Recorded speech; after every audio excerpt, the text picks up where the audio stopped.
So, I mean, let's say that the weapons do come. Do you see some sort of peace talks happening after that, or I mean, how do you see this working out over the longer term?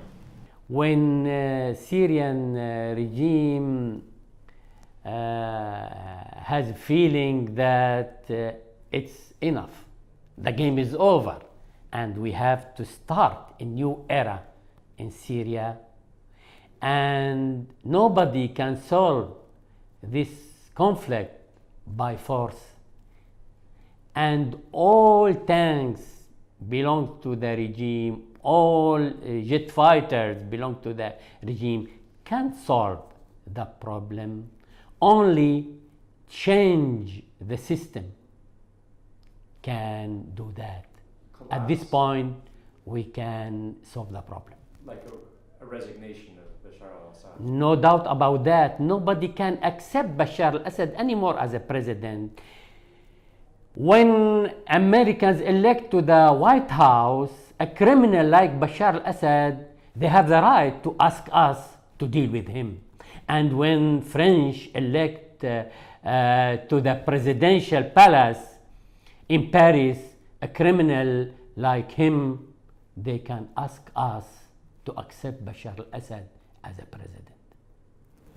I mean, so basically the country seems to be in a sort of a stalemate now, right? I mean, you have the Kurdish region, you've got the rebels and the FSA, and then you've got the Bashar al-Assad controlled part of the country. What's happening in the Kurdish area, in the northeast of Syria, is a result of intervention of the regime. This is a result of the efforts of the regime to divide Syrian people. So how do you prevent this from becoming just a stalemate where you're constantly fighting for little bits of territory and then nothing changes and the people keep dying? How do you the problem is not with the Kurdish people, but with the Kurdish party called PYD. It's a part of PKK, that terrorist party which worked in Turkey for years. And nobody can ignore the relationship between Syrian regime and this party. The problem is with PYD, not with Kurdish people. And also our problem now with Al-Qaeda, but not with the Islamists, with the Islamic people. So we have to divide between these two things. So the dangerous coming to the Syrian revolution from PYD behavior and from Al-Qaeda behavior. Just two more questions and then I'll let you go. I was going to ask you if you could talk a little bit about persecution of minorities. I understand that you're a Christian. Yeah. Can you tell me, what have you heard about persecution and many Christians who are fleeing Syria because they are afraid of being attacked? I'm a Christian, but this is the first time I can understand the persecution against Christians in Syria.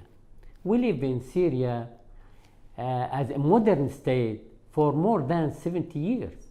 We have the same rights of Muslims. And several times Christians were elected to the head positions of the state.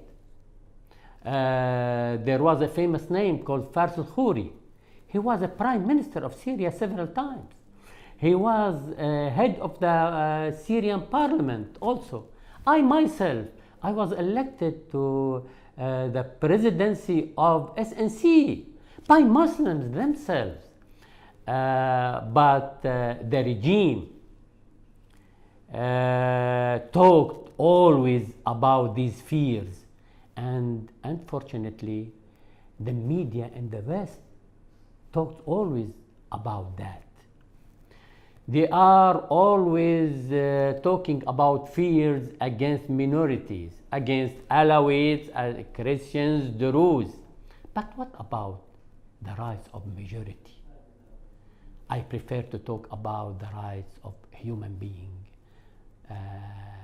So there will be that time no differences, no big differences between majorities and minorities. We need to talk about rights of a human being, rights of citizenship. I mean, are you saying that some Christians are not afraid of being attacked because they're Christian? Or? At least for me and my family and thousands of Christians like me, we are not afraid. We are worried about the future, but not afraid about them. Not because of the religion? No, no, not at all. Okay, that's fine. Could you tell me one last thing about, you talked about the reporting in the West about Syria.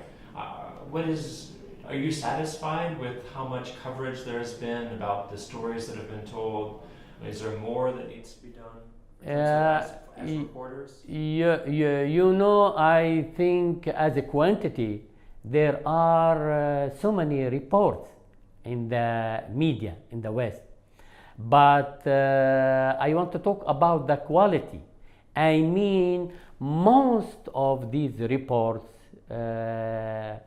concentrate about minorities, about Muslim extremists, about the mistakes of Free Syrian Army, and really there are some mistakes, but we need to concentrate about the real reason of the revolution, about the freedom and dignity, about destroying the country by the regime. We have to concentrate about Syrian people. Imagine for more than 28 months of killing every day, and right now Syrian people went every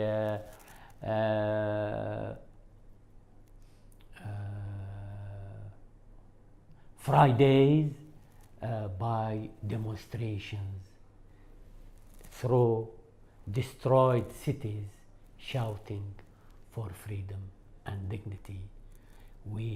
I think West media should register this moment of the history of the area. Is there anything else that you think I should know? Anything that you want to tell me? I want to send message to our friends in the West by you that sooner or later Syrian people will conquer the regime, and we deserve the freedom like people in the West, and we have been sacrificed very much right now at this road. We need their help to feel that we still live in one world, we still live under a good value of freedom and dignity.